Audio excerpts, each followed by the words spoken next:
welcome back to my channel. So today's workout, I'm not pretending to be any kind of yoga instructor because I'm not. I mean, I do yoga and I enjoy it, but today's workout is going to be yoga inspired. So using some of the things that you do in a yoga, which is based on breathing, but making it into a little bit more of an intense workout to keep flowing, keep moving, as well as doing some poses where we'll be holding for a little longer to try and create the burn in some legs. Hope you enjoy it.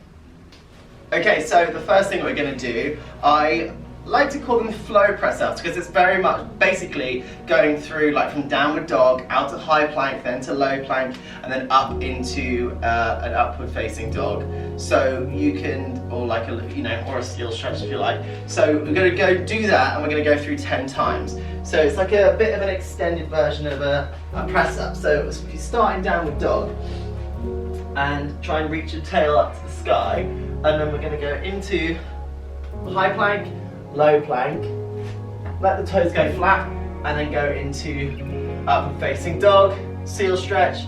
But be careful on this first one. If you want to just firstly do like scorpion to start with, then do that. But then we're going to push back into downward facing dog, and that is what I call a flow press up. So to start off with, we're going to do 10 of them. You can match it with your breathing, or just go at a nice steady pace. So we go from downward facing dog into high plank, low plank, upward facing dog, and then tuck the toes back into downward facing dog. And that's 1, and we're going to go through 10 times.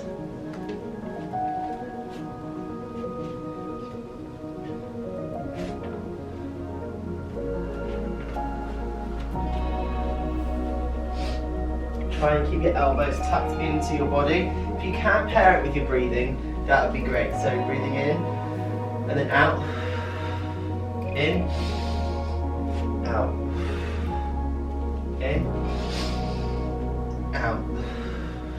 And just kind of just flow with the speed of your breath. Ooh. It's a great way to kind of adapt a press up so it's not so intense in your arms that you're just feeling constant burn. You're using your whole body to do a whole movement, and pairing it with your breath kind of takes it to the next level. I think I might have lost count, but I'm going to say that was number 7. 8.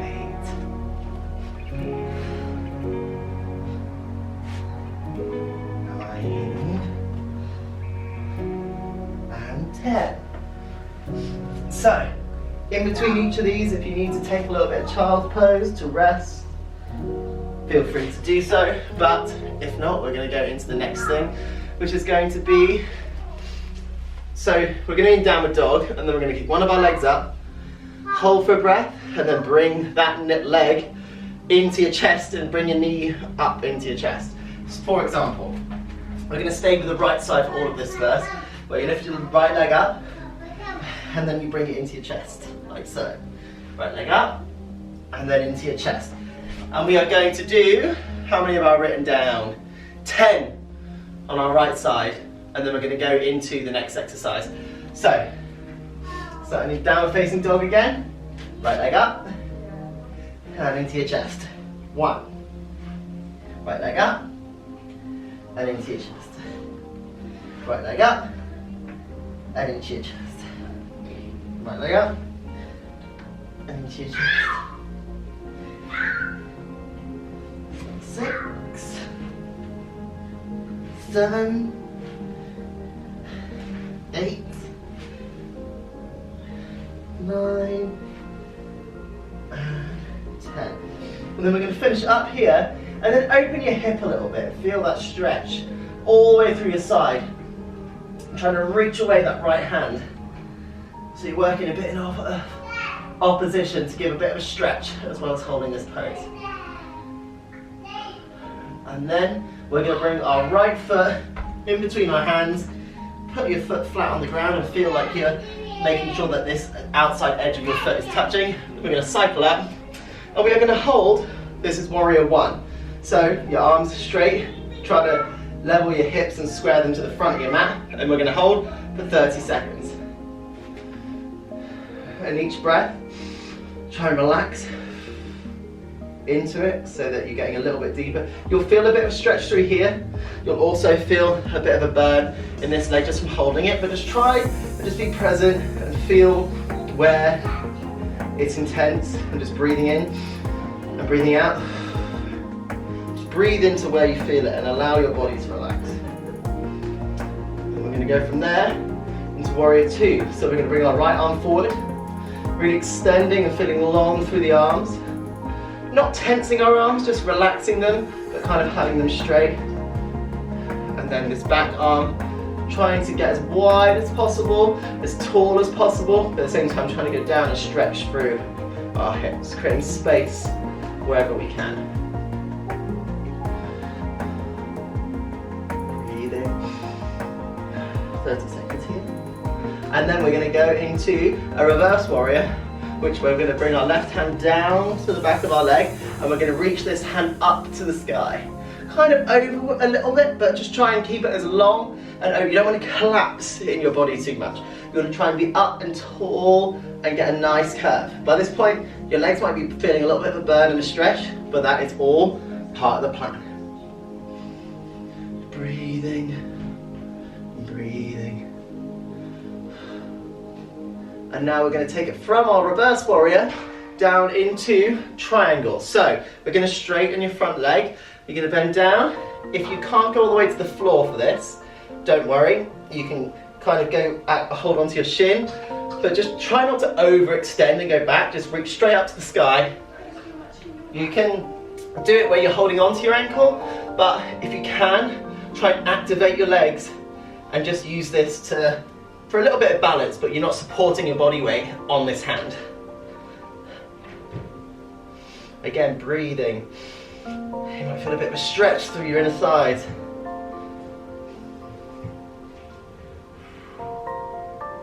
There we go. And then we're going to cycle back up. The next thing we're going to do is go on to the other side. So we're going to bring our hands down either side of your front foot, kick your leg back, and now we're going to go back into our downward facing dog, and then with the left side, left leg up, and then into your chest, 10 times. Left leg up, and into your chest. Left leg up, and into your chest. Here we go. Remember to breathe as you're doing this.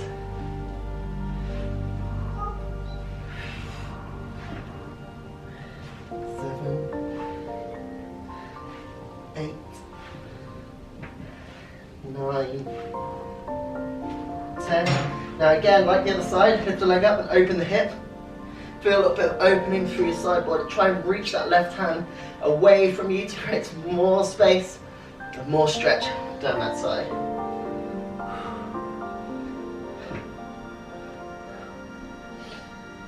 And then bring that left foot between your hands, and we're going to come up flat on that back foot at a bit of an angle, making sure the whole foot's on the floor, and then cycle up into our warrior one. My hips are really tight today, so you might be able to go a little bit further, but if you can't, you just go where you can. Try not to force anything with this, but breathing and letting gravity do the work.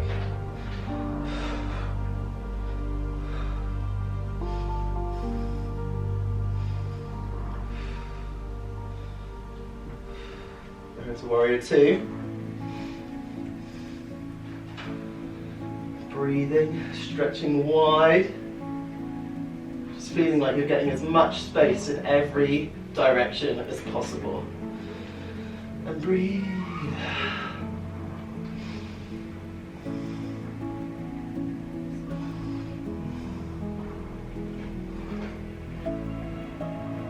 Then we're going to go into our reverse warrior. Stretching up to the sky, feeling a stretch here, making sure that you're staying in control without forcing anything. You just want to be present and be here with this movement.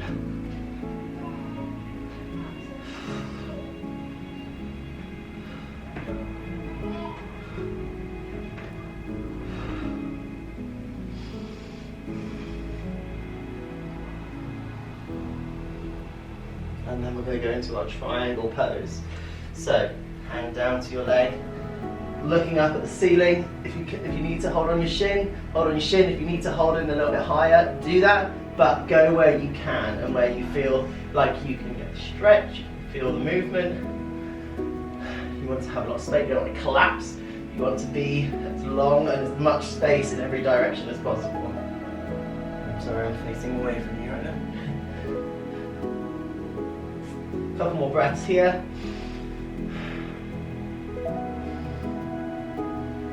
And then we're going to put our hands down either side of that front foot and come out of it into our plank position. Walk your hands to your feet and stand up. Shake it out a little bit, because what we're going to do is we're going to go back down, and the final exercise that we're going to do is a loaded beast to plank. Kind of yogi, but not, it's still a little bit adapted, just an exercise to get your legs a little bit. So we're going to come down into our high plank, and a loaded beast, we're going to go back onto our haunches, I don't even know what you call it, but back as if you're in a squat position, and then we're going to push out into a plank. Then back again, and push out into a plank. It's kind of like a squat, but you're almost loading it by pushing the ground away from you. And then you're pushing the ground away from you as well as pushing your feet away. So you're creating some opposition, which will get your legs burning.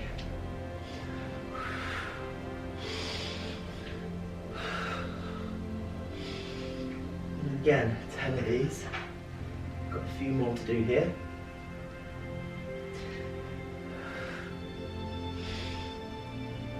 And on the last one, drop your knees, come back into a bit of a child's pose and rest. Knees apart, chest down to the ground, head on the floor, shake out wiggle your butt. Just feel comfortable on the floor. A few deep breaths. And then slowly come out of it. But that was a little bit of a yoga inspired movement pattern class, I guess you could call it. So do it a few times around, you'll get used to it, you'll find it starts to get easier, you'll be able to breathe a little bit more, you'll be able to get deeper into the stretches, deeper into the movements. I hope you enjoyed that, and if you want more of a yoga inspired one, if you want it slightly longer, trying to keep them short and sharp so people can come in and do multiple exercises, but for the meantime, I hope you enjoyed that, and I will see you next time.